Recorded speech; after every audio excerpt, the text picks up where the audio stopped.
Uja, Uben Nefer, Good Rising and Great Awakenings. Tachia Amet here with another edition of Good Rising TV, brought to you by KemeTones and Horoscopes.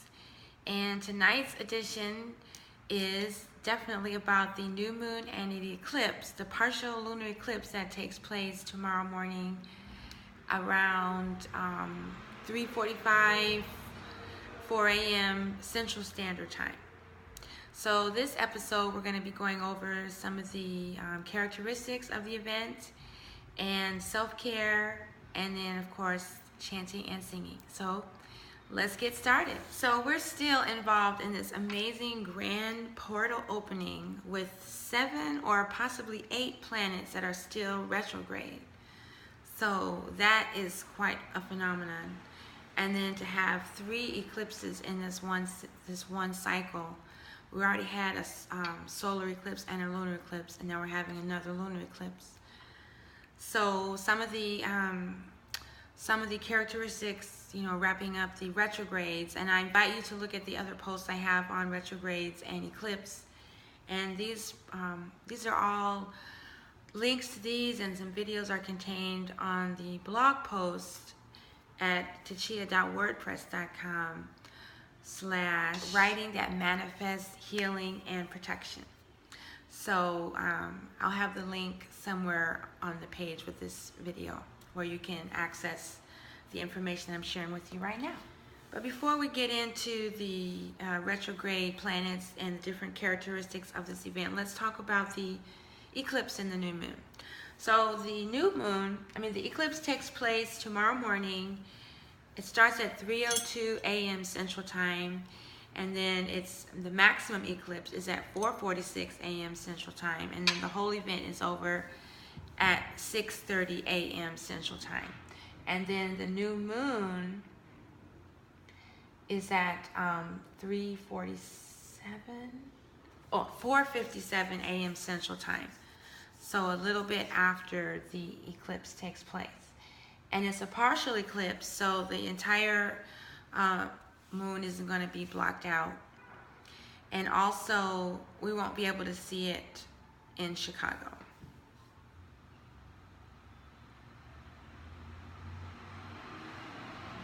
Okay, so now for the retrograde planets. We have Jehuti in Capra, or Mercury in Sidereal Cancer. So that's transformative knowledge and communication with our family. Then we have Repan, Asar, and Set all in Pimade, or Saturn, Pluto, and Mars retrograde in Sidereal Sagittarius. And these are associated with the cosmic force of Amun by way of Jupiter. And the prescription is traveling beyond perceived limitations, experiencing rejuvenation and inner peace with all aspects of one's being, embracing the perfection in one's imperfection to the point where there is no more negative judgment of the lower nature because it has been purified. That part is referring to Set after he's gone through all of his trials. Eventually, even he's able to tame his lower nature.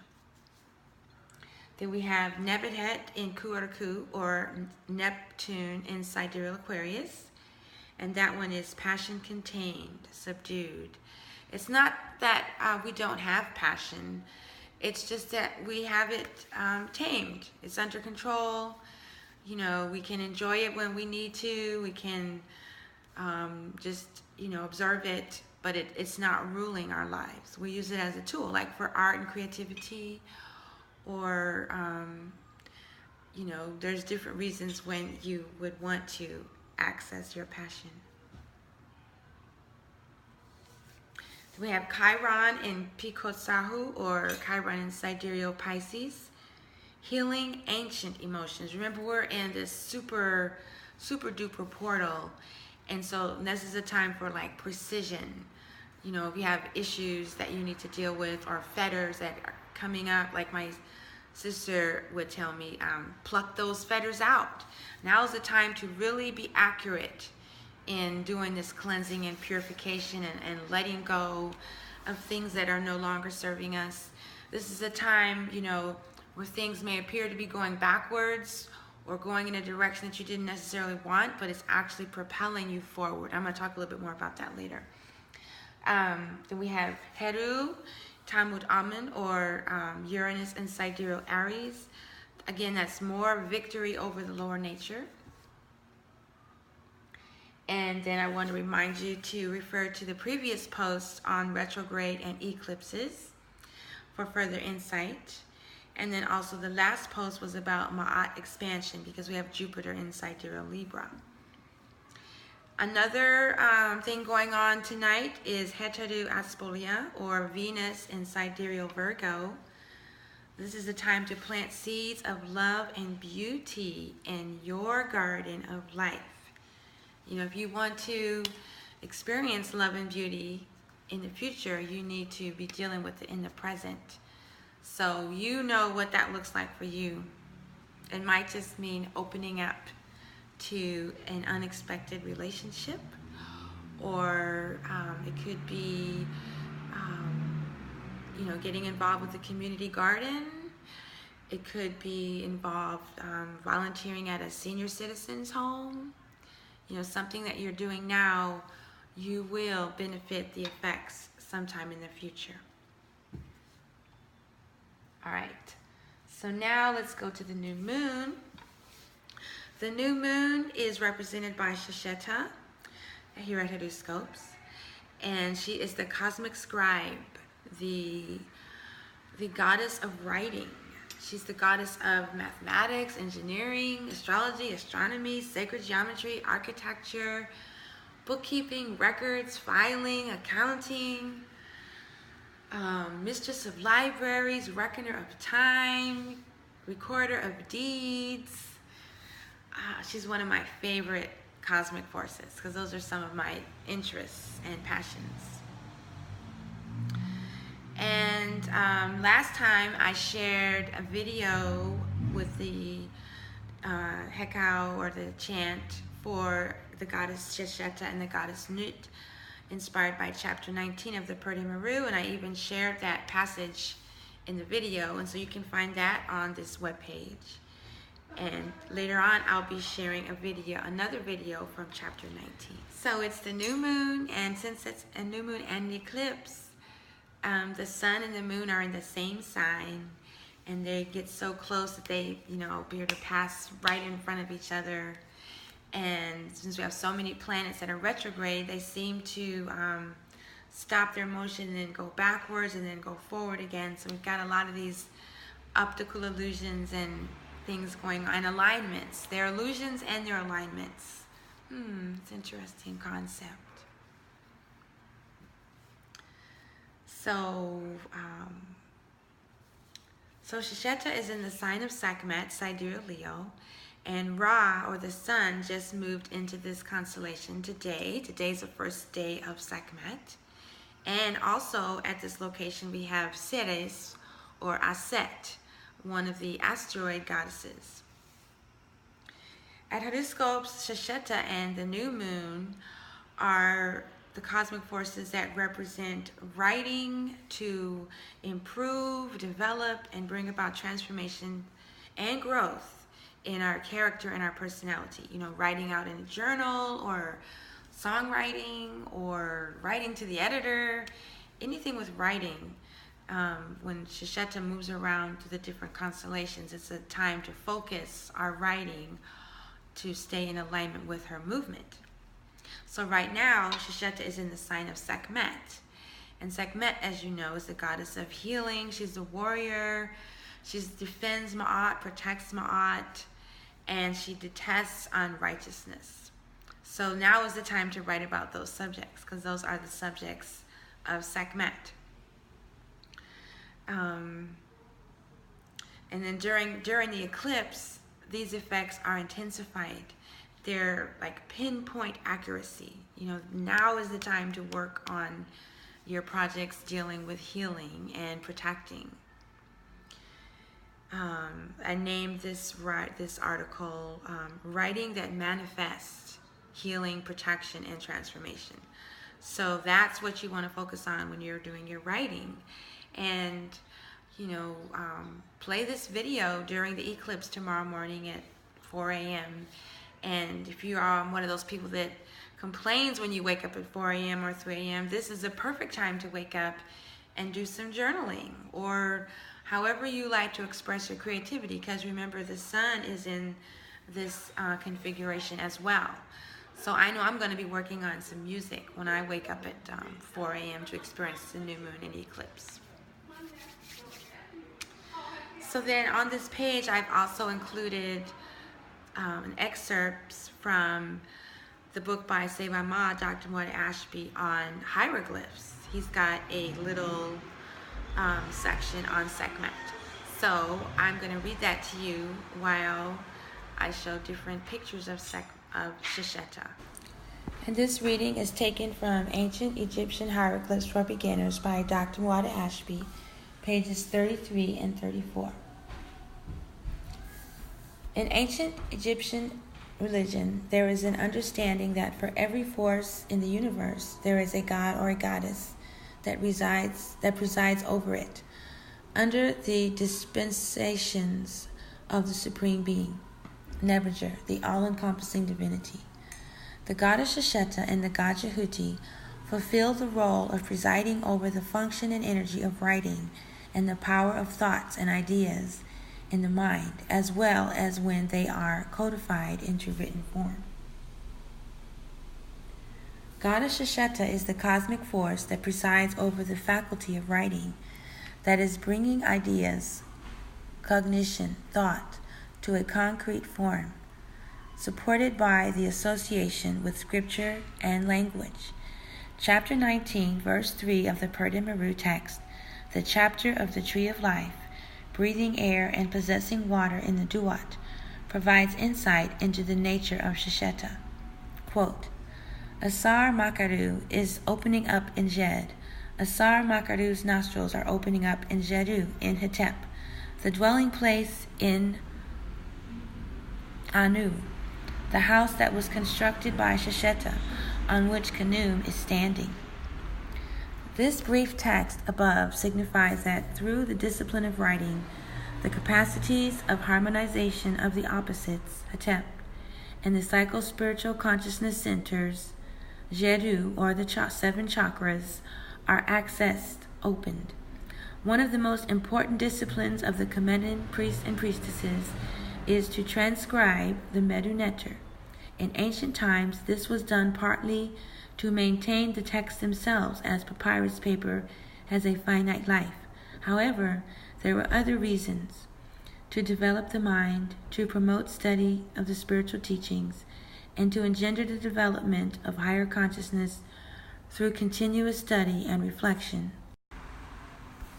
He goes on to state that Shesheta's writing of the mysteries creates a dwelling place for the initiate, a place wherein the opening of eternity is possible. In this house, constructed by the words of wisdom and the transformative power they have, the pillar, the 7 psycho-spiritual centers of the subtle spirit, of the subtle spine, the 7 chakras of Asar is opened, and the creative force, Khnum, the god of the base of the geographical ancient Egypt, opens the floodgates of the subtle Nile, i.e. the flow of the serpent power out of the house. The energy center at the base of the spine is opened.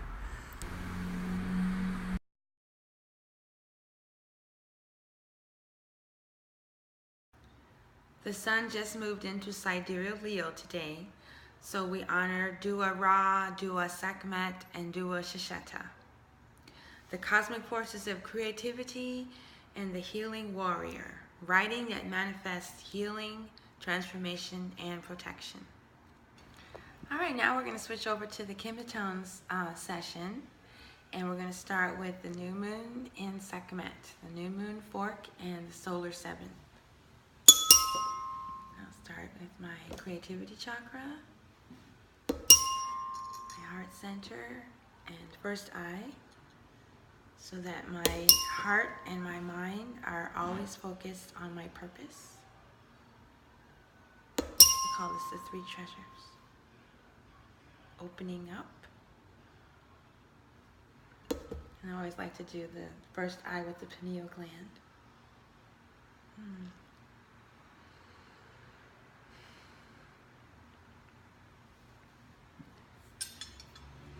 And then got so much going on with Asar. Asar is also retrograde, and I just feel like doing some work with transformation. So I'll do a little of the Anpu with Asar for transformation.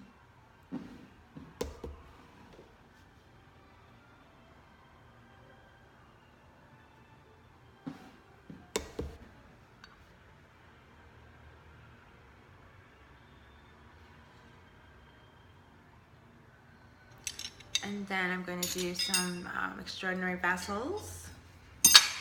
The same ones that I've been using for the Chong and the Yin Wei. Same ones we use for the PTSS. Oops. There we go.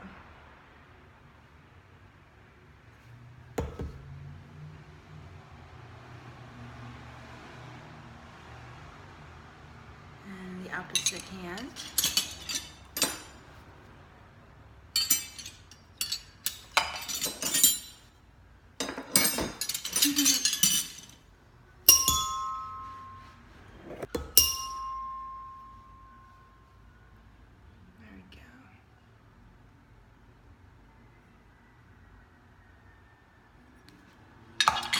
And now some high frequency of the new moon in Sidereal Leo, or Shasheta in Sekhmet, and Ra in Sekhmet.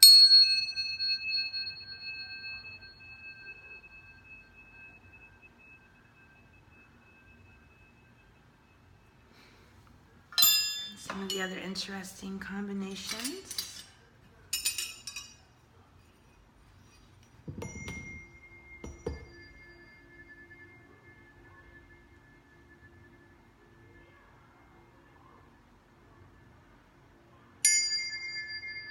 For all these openings and transformations and traveling through portals and letting go of limiting beliefs and timeline jumping, so many tools that we can use our writing to bring about breakthroughs and transformations and letting go of things.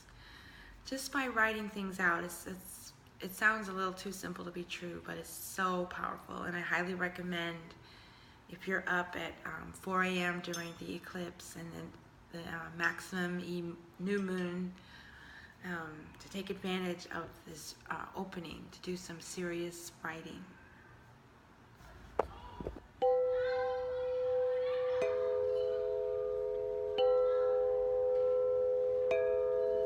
And now we pay homage to the cosmic forces of Shasheta and Sekhmet, inspired by chapter 19 of the Pertinent Haru and a few other of the netters.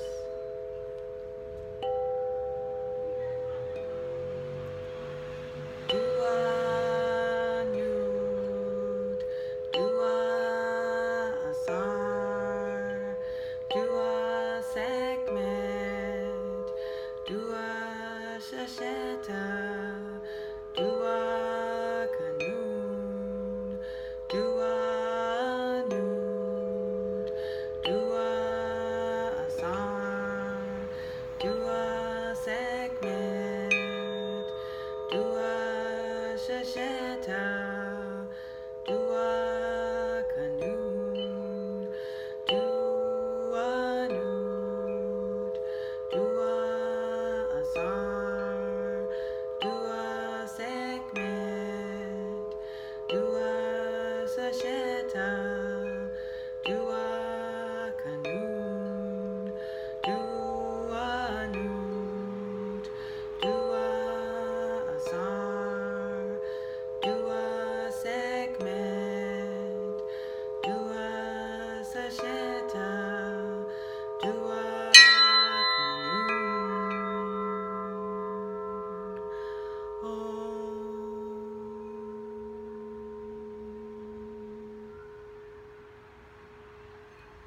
hope you have a wonderful eclipse and new moon, grand portal openings, great awakenings, great arisings. And I look forward to seeing you again here soon on Good Rising TV. Tap.